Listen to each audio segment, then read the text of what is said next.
Vous regardez Période d'essai et j'ai le plaisir de recevoir Thomas Porcher, économiste et essayiste, qui a récemment publié L'économie pour les 99% en collaboration avec Ludivine Stock et Raphaël Ruffier-Foussoul. Thomas, bonjour. Bonjour. Alors, tu as choisi la bande dessinée comme format pour aborder des sujets économiques complexes. Pourquoi? Comment est né ce projet? Parce que je pars du principe que l'économie est une science difficile. C'est assez difficile et je pense qu'il y a un certain nombre de personnes qui sont prises dans leur travail et qui ne vont pas forcément le soir en rentrant chez eux ouvrir un essai d'économie pour s'informer. Donc je trouvais que le support d'une bande dessinée, c'était un support extrêmement pédagogique. Les gens peuvent l'ouvrir, parfois en 2 pages, 2 dessins, ça en dit plus que 10 pages d'essais. Et donc, c'est un bon outil pour que les gens se plongent dans l'économie. Puis ça les intéresse. Après, ils vont aller un peu plus loin sur des essais un peu plus techniques. Mais ce qui est bien dans cette BD, c'est qu'on a abordé quand même la majorité des débats économiques contemporains, comme on les entend dans les médias actuellement. Et là, ça permet aux gens de se forger un avis contradictoire, enfin de discuter, de débattre de ces grands débats contemporains. Alors, moi, personnellement, j'aime pas trop le terme, mais est-ce que tu considères ça comme de la vulgarisation voilà, Oui. Mais la vulgarisation n'est pas vulgaire. C'est important de le dire. La vulgarisation, c'est de la pédagogie en réalité. Donc là, il y a un outil de vulgarisation avec des chiffres réels, convoquant un certain nombre d'économistes qui ont été dessinés dans la BD. Et ça permet parfois, sur certains thèmes, de montrer que dans la science économique, il y a parfois plus de débats que chez les experts économiques que l'on peut voir dans les médias. Ce qu'apporte cette BD, c'est de montrer vraiment ces débats qui traversent les économistes. Et parfois, quand vous regardez une émission à la télé, vous avez l'impression qu'il y a plus de consensus, ce qui n'est pas le cas en réalité dans la vraie science économique. Alors, vous avez collaboré avec Ludivine Stock et Raphaël Ruffier-Foussoul.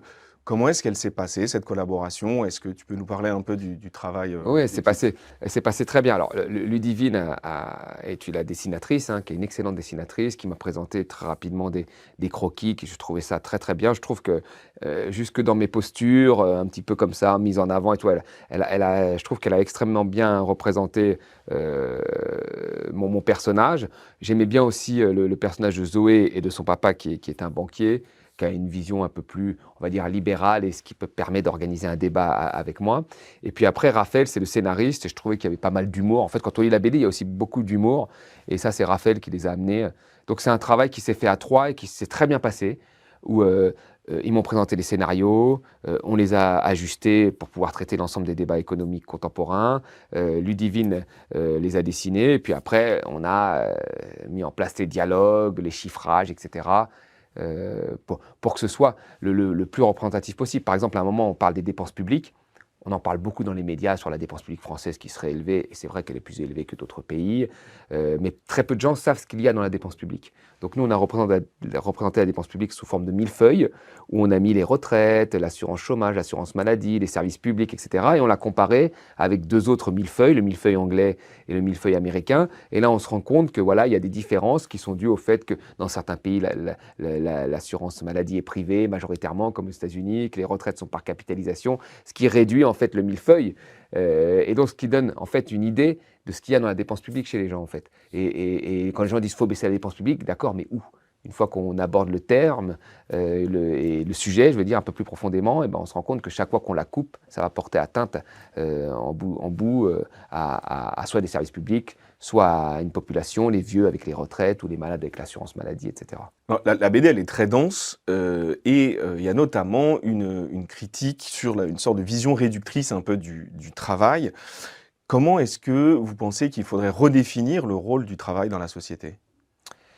Par exemple, moi je trouve qu'il y a beaucoup de débats sur le temps de travail aujourd'hui, en disant il faut travailler plus, il faut travailler plus.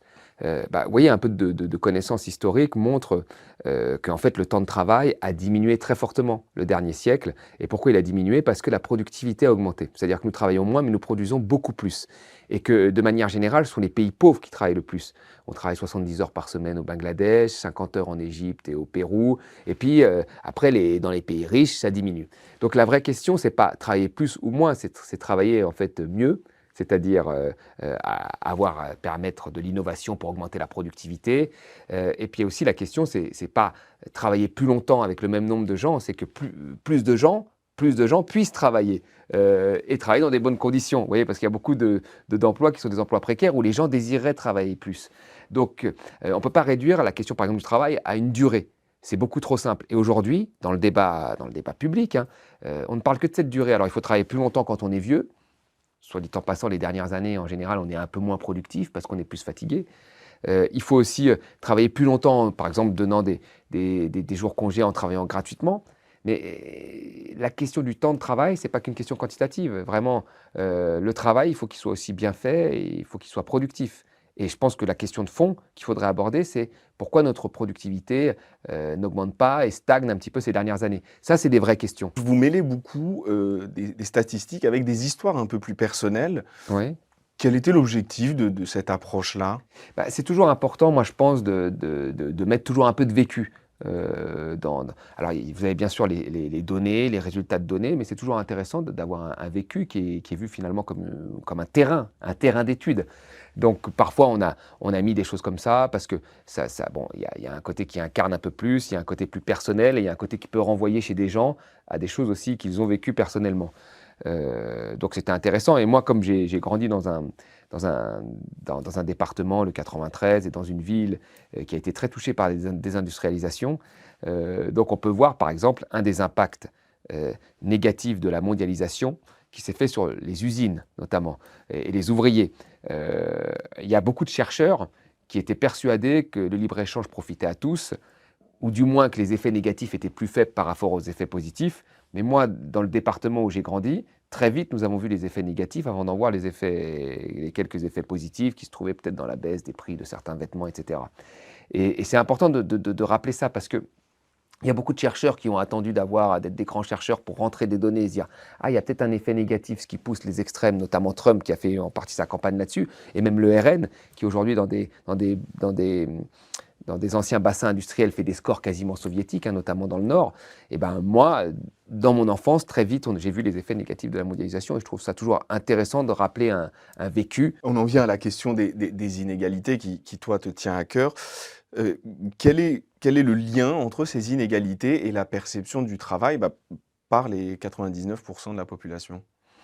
En fait, il y a des travaux très sérieux qui ont été faits par Thomas Piketty et qui ont été rejoints par d'autres, parfois d'autres économistes de grandes institutions, qui montrent bien en fait que ces 30-40 dernières années, le revenu des 1% les plus riches, hein, donc une minorité, a augmenté plus vite que le revenu des 99%. C'est-à-dire que la création de richesse, qui est faite en grosse partie par le travail, hein, a été partagée plus en faveur d'une partie, qui est les 1%, que les 99%. Je crois que si on reprend les chiffres de Thomas Piketty, c'est les 1% ont vu leur revenu sur 30 ans augmenter de 100% et les autres de 25%. C'est-à-dire que personne ne s'est appauvri, mais il y en a qui ont augmenté, dans le partage de la richesse, qui ont pris plus que les autres. Ce qui n'était pas le cas à l'après-guerre, dans les 30 Glorieuses, où les riches ont continué à s'enrichir, mais se sont enrichis moins vite que les 99%. Et là, ça montre bien que les fruits du travail sont mal répartis. Et moi, je pense que dans une société, ce que nous appelons aujourd'hui comme des sociétés un peu démocratiques, c'est une société où il y a un partage plus équitable, où il y a une classe moyenne. Ça ne veut pas dire que les pauvres s'appauvrissent en réalité. Les pauvres continuent à s'enrichir, mais ils s'enrichissent moins vite que ce qui a été ces 30 dernières années. Parce que s'ils s'enrichissent très vite, vous avez ce que nous avons vécu partout et ce que nous vivons, ce que les États-Unis vivent très fortement, mais ce que nous commençons à vivre également en Europe, qui sommes un des continents les plus égalitaires au monde, c'est que la classe moyenne est nivelée vers le bas, quand en haut, les richesses grandissent très fortement. Et ça, je pense que déjà d'un point de vue économique, ce n'est pas forcément bon, parce qu'on a vu aux États-Unis que c'est sur ces inégalités croissantes qu'ils ont développé des subprimes ou des crédits à la consommation pour que les gens puissent consommer, alors qu'il aurait fallu peut-être augmenter les revenus et les salaires. Ça crée des inégalités et puis ça crée des tensions dans la société, comme nous le voyons ces dernières années, où aujourd'hui, nous sommes dans une situation budgétaire difficile et personne ne veut porter les économies, parce que tout le monde a l'impression que certains ont été plus gâtés que d'autres. Vous voyez, c'est ça. On est dans une société où finalement les gens disent « mais pourquoi moi je devrais porter cet effort puisque certains ont été très gâtés ?» Donc une société démocratique, elle fonctionne aussi quand il y a un partage plus équitable des fruits du travail. Dans la BD, il y a une critique de l'inefficacité du dispositif CICE. Est-ce que vous sous-estimez pas les effets positifs, alors que certaines études défendent mordicus le fait que ce dispositif a permis de préserver des emplois en temps de crise? Alors moi, ce que je critique surtout, c'est ce qu'on nous avait promis au départ. Au départ, le CICE, c'était 1 million d'emplois.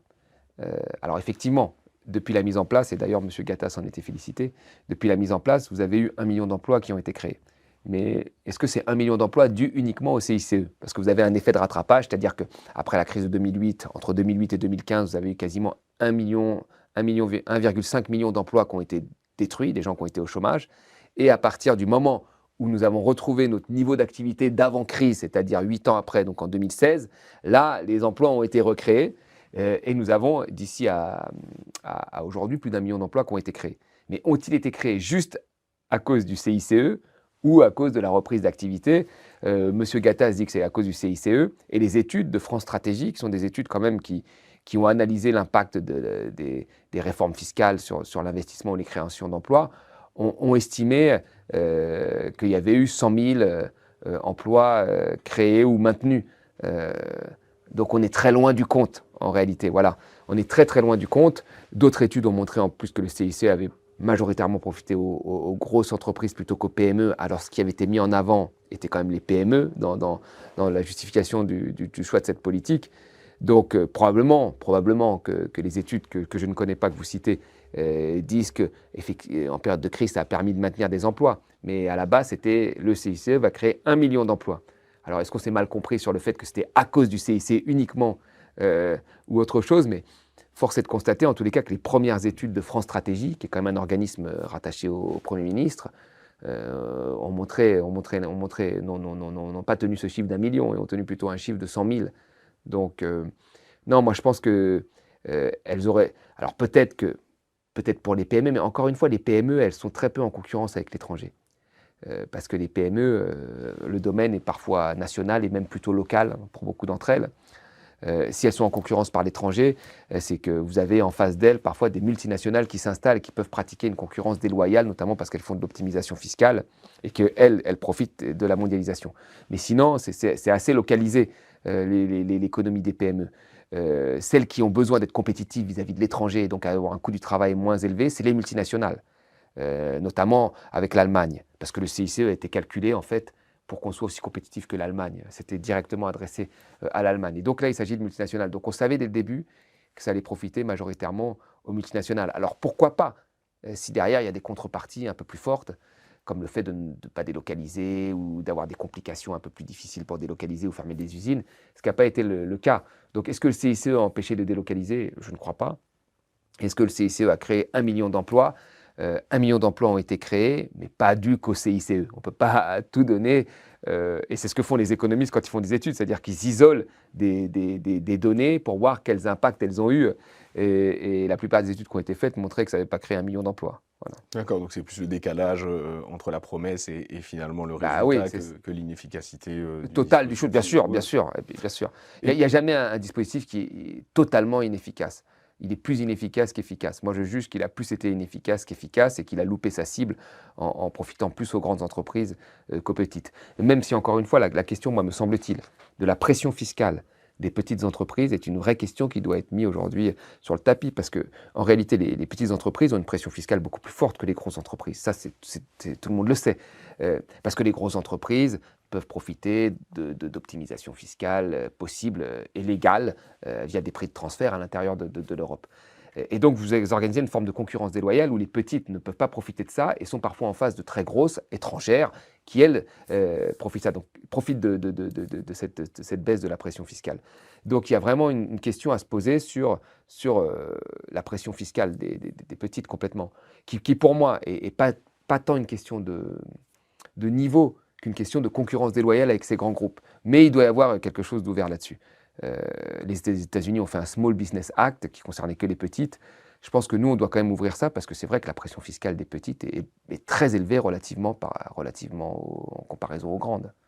Thomas, un ouvrage, ça se prépare sur le temps long. Est-ce que entre l'aspect fini de la bande dessinée et aujourd'hui, il y a des événements ou des circonstances qui te feraient dire, bah tiens, j'aurais aussi pu parler de ça dans la BD. Non, pas tant que ça en réalité, puisque même l'augmentation du chômage est clairement due à la baisse d'activité, à la baisse de croissance que nous avons sur les prévisions. Et c'est normal, quand il y a moins de croissance, il y a plus de chômage. Et d'ailleurs, c'est intéressant de rappeler ça. C'est-à-dire que les 1,5 million de chômeurs que j'ai évoqués en plus entre 2008 et 2015, ils ne sont pas dus au fait que les gens ont eu une épidémie de paresse ou qu'ils ne voulaient pas aller travailler parce que l'assurance chômage était plus intéressante. Elle est due au fait qu'il y a eu très peu de croissance. On a eu des années à 0% de croissance. Donc vous avez tous les ans un certain nombre de gens qui arrivent sur le marché du travail et la croissance ne permet pas d'absorber, de les transformer en salariés. Et là, c'est ce qui se passe. On a des prévisions de croissance à la baisse dues à l'instabilité politique que nous vivons très clairement. Et ces nivellements de croissance à la baisse font que vous avez une augmentation du chômage. Donc non, l'important, moi je trouve, c'est de bien comprendre que le chômage, en grande majorité, encore une fois, est dû plutôt à l'état de l'activité économique et donc à l'état de la croissance. Si vous avez une bonne croissance, vous allez avoir des créations d'emplois énormes. Et ces dernières années, on est parti du principe que le chômage était dû en partie au système d'assurance français, comme l'assurance chômage, alors que moi, je pense que la vraie question, c'est quelle croissance on va avoir. Et pour avoir de la croissance, c'est les innovations. Quelle innovation il faudrait avoir. Et vous voyez, sur la question de l'innovation, moi, je ne suis pas partisan qu'il faut que tout soit public. J'ai jamais dit ça, d'ailleurs. Moi, je suis dans le secteur privé, je suis dans une école de commerce privé, etc. Moi, je pense que nous vivons dans une économie mixte, où le public et le privé s'alimentent. Aujourd'hui, il y a vraiment une volonté que le privé écrase le public. On dit toujours qu'il y a trop de public en France, trop de services publics, trop de dépenses publiques. Mais la dépense publique, en fait, même si elle est égale à 59% du PIB, ça ne veut pas dire qu'il reste 41% au privé. Le privé, si on calcule la dépense privée, qu'on prend les mêmes éléments, c'est-à-dire les assurances privées, les salaires privés, les consommations intermédiaires du privé, et j'en passe et des meilleurs, on arrive à 200% du PIB. C'est-à-dire qu'en France, le secteur privé est 3 fois plus élevé que le secteur public. Oui, donc il ne faut pas penser que le secteur privé est écrasé par le public, c'est faux. Et moi, je suis pour une économie mixte. Je pense que le privé et le public s'auto-alimentent et ne doivent pas se combattre. Vous regardez sur les innovations, l'IA. L'IA, les innovations qui ont permis l'IA au départ, sont des innovations académiques, qui sont financées à 90% par du public. Et le développement de l'IA, c'est du privé. Et c'est pareil pour le smartphone. Le smartphone de Steve Jobs, il en a fait un développement privé intéressant, mais en amont, toutes les innovations, le GPS, Internet, la reconnaissance vocale, l'écran tactile, ça a été développé à 80% par du public. Et donc là, on voit bien une association entre public-privé qui est gagnant. Vous voyez, c'est ça qui est intéressant. Or, aujourd'hui, on a eu des discours en disant « il n'y a que les entrepreneurs qui innovent ». C'est faux. Ils innovent grâce à des innovations académiques dues aux sciences et à la recherche qui est majoritairement toujours publique ou financée par fonds publics, même aux États-Unis. Alors justement, vous prenez une transition écologique financée par le secteur public. En partie, oui. En partie. Comment on concilie ces investissements massifs avec la volonté de maintenir une compétitivité? Est-ce que il y a des idées ou des... Non, encore une fois, je vous le dis, la plupart la recherche académique permet l'innovation majeure, que ce soit pour Internet, que ce soit pour le nucléaire, que ce soit pour les énergies renouvelables, que ce soit même pour le pétrole. Le pétrole de schiste, à la base, c'est quand même des innovations techniques qui ont été faites par des chercheurs académiques, donc financés sur fonds publics. Et c'est pareil pour les renouvelables et le solaire. Donc si on n'arrive pas à innover sur ces domaines-là, on ne sera jamais des leaders. Or aujourd'hui, et l'innovation a besoin d'investissements publics dans la recherche académique. Donc ça, c'est la première des choses. Ensuite, les entreprises naissantes ont besoin de subventions publiques. Les Chinois, ils subventionnent comme des malades les batteries électriques, ils subventionnent comme des malades les voitures électriques, ils subventionnent comme des malades le solaire. Vous voyez, ils n'hésitent pas, eux. Et Trump, c'est ce qu'il va faire aussi sur l'IA, là, en partie. Donc nous, on était à un moment des leaders au niveau mondial sur le solaire, parce que le solaire était subventionné en Europe. Qu'est-ce qui s'est passé? Il y a eu la crise de 2008, on a dit on n'a plus d'argent, il faut faire des économies budgétaires pour réduire les déficits, on supprime les subventions sur le solaire. Qu'est-ce qui se passe aujourd'hui? Nous sommes une colonie chinoise sur le solaire, tout autant que nous sommes une colonie américaine sur la technologie.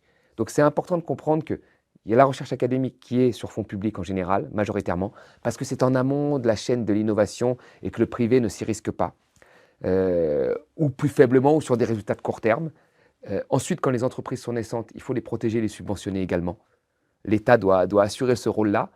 Et une fois qu'elles seront très fortes, là, elles pourront s'imposer, comme elles l'ont fait dans l'histoire de nos géants énergétiques, etc., au reste du monde. Donc, il y a toujours un lien entre public et privé. Et comme nous sommes aujourd'hui sur la transition énergétique, je ne dirais pas la préhistoire, mais au début de l'histoire, il faut encore que l'État ait un rôle là-dessus. Voilà. Quels ont été les premiers retours sur la bande dessinée de la part de gens un peu profanes? Le retour du public a été très bon. La BD se vend très très bien. On dépasse les 20 000 exemplaires au bout de 2 mois. Donc c'est pas mal, c'est un bon chiffre. Après, cette BD, elle a pour but de créer le débat sur des questions comme l'innovation dont on a parlé, etc. Donc les gens sont assez friands, hein, entrepreneurs, comme citoyens, hein, de ce type de débat. Parce que je me base, encore une fois, je me base sur beaucoup de travaux, alors des travaux sur l'énergie que moi j'ai fait à titre personnel parce que c'est mon domaine de recherche, mais des travaux d'autres économistes. Par exemple, sur l'innovation, il y a Marianne Mazzucato qui est une professeure à Londres, qui est une spécialiste de l'innovation et qui tient exactement les propos que je vous ai dit. Voilà, donc je me base sur un certain nombre de travaux, de Stiglitz et d'autres, et donc ça suscite quand même le débat. Parce que, vous savez, malgré tout, je pense que, y compris les chefs d'entreprise, quand on discute avec eux, ou les grands cadres dirigeants, ils sont quand même nostalgiques d'une période, un petit peu à la De Gaulle, où les gens avaient une vision stratégique, où l'État avait une vision stratégique. Le nucléaire s'est développé très rapidement en France. Pourquoi il s'est développé? Parce que nous avons fait un choix politique. L'État stratège a dit « je veux que les Français aient une énergie qui dépende du nucléaire majoritairement. Donc nous allons construire une 50aine de réacteurs en très peu de temps », ce qui s'est fait, et ce qui fait qu'aujourd'hui nous avons 70% de notre électricité qui vient du nucléaire, ce qui est inédit dans le monde. L'Italie, qui est à côté de nous, a refusé de faire du nucléaire. Donc c'était un choix politique. Donc les impulsions politiques sont très importantes. Et je pense que beaucoup de gens trouvent que, voilà, au niveau politique, ils ne sont pas assez suivis. Que ce soit parfois dans la tech, avec Macron, au début, il y avait un élan, mais que ce soit dans les renouvelables, où ils trouvent que là, il y a des stop and go et que c'est un peu compliqué, ou dans le nucléaire. Beaucoup de dirigeants ont dit que ces dernières années, les dirigeants politiques n'avaient pas eu de vision stratégique, et ainsi de suite. Donc c'est intéressant de relier comment le politique et comment l'État et le privé peuvent se marier pour donner quelque chose de bon. Voilà. Tu as parlé un peu de Donald Trump et très rapidement, hein, sur cette question. Quelle influence tu penses qu'aura cette élection, ce second mandat? Alors moi je trouve que ce que redonne Trump et ce qu'il a redonné déjà en 2016, il a remis sur la table le mot protectionnisme. Aujourd'hui, le mot protectionnisme est dans toutes les têtes, y compris Emmanuel Macron qui défend un protectionnisme européen. Tout le monde parle de protectionnisme. Alors qu'avant Trump, c'était très difficile d'aborder ce thème-là. Alors qu'effectivement, un protectionnisme intelligent, encore une fois, dans une phase, par exemple, de naissance des entreprises, est indispensable. Je vous donne un exemple. Les réseaux sociaux existent depuis longtemps, et nous n'avons pas su en Europe créer des réseaux sociaux. Les Chinois ont quand même créé TikTok. Nous n'avons rien créé, alors que nous avons la capacité de le faire. Pourquoi? Parce que nos frontières étant ouvertes, les réseaux sociaux se sont imposés à nous et des réseaux sociaux américains. En Chine, ils ont interdit les réseaux sociaux américains. Ils les ont limités pour pouvoir créer leur réseau social. Nous aurions pu faire un substitut, par exemple, un concurrent à Twitter, à X. Nous aurions pu faire un concurrent à X, le faire fonctionner, le maintenir même en vie financièrement, avec de l'argent, même plus ou moins public. Et vous voyez, dès qu'il y a Elon Musk qui arrive, que nous jugeons en Europe que Elon Musk sert des intérêts politiques et que ce n'est plus une plateforme entre guillemets citoyenne, nous aurions pu l'interdire, l'encadrer et faire migrer les gens de X vers un substitut qui serait européen. Et vous voyez là, donc c'est important. Et pour l'IA, c'est la même chose. L'IA, soit nous disons, nous prenons l'IA chinoise et américaine, tout en sachant que nous n'aurions plus le contrôle des données publiques, qu'il y aura un tas de contrôles sur la reconnaissance faciale, etc., qui seront entre les mains de ces gens-là, ou soit nous disons, nous devons créer une IA européenne, avec nos propres règles, même si elle est moins efficace, parce que vous savez, plus vous êtes un régime autocratique, plus vous faites bosser votre IA, parce que vous avez moins de règles sur les données publiques privées, donc vous faites performer votre IA. La reconnaissance faciale dans l'espace public, en Chine, ça y est, chez nous, on n'en veut pas en Europe, hein, on a réglementé ça tout de suite. Donc même si on a une IA au début qui serait moins performante, au moins nous aurons un concurrent et un substitut si nous voulons encadrer le pouvoir de ces IA américaines. Là, le problème, c'est que nous avons mis toutes nos données dans ces IA-là. Et ça, c'est un vrai. Et donc, vous voyez, ça, c'est des choses sur lequel il va falloir quand même discuter. Et ça, c'est un mélange entre intervention de l'État, intérêt privé, intérêt de la sphère de l'opinion publique et de la masse. Donc c'est des questions qui sont beaucoup plus simples que de dire il faut laisser faire les entrepreneurs, ou les États-Unis sont meilleurs, donc il faut ouvrir nos frontières pour les prendre. Voilà, il faut revenir, moi je trouve, à un équilibre un peu plus sain entre choix politique, ce que nous voulons, et souveraineté aussi industrielle, quoi, qui est très importante. On est dans un contexte de crise, qu'elle soit climatique, environnementale et sociale, voire politique, ces derniers temps. Comment est-ce que vous voyez l'évolution du monde du travail dans les décennies à venir? C'est très difficile parce que moi je vois l'IA et les études qui sont faites en disant les destructions d'emplois que ça pourrait entraîner. C'est pour ça qu'il est très important comment vous dire, il y a dans la phase de développement de l'IA, vous avez bien sûr toute la phase de développement, et après vous avez la question de qu'est-ce qu'on veut en faire de cette IA. Est-ce que cette IA va être très utile, ou qu'elle va se substituer à des travailleurs et qui va faire gagner de l'argent à un petit nombre de gens? Je m'explique. Si vous avez une IA qui vient en renfort des chercheurs, des médecins, ou même d'activités de journalistes, en facilitant leur travail, c'est une bonne chose. C'est-à-dire que l'IA va accompagner un travail qualifié et en lui permettant de performer un peu plus. C'est bien.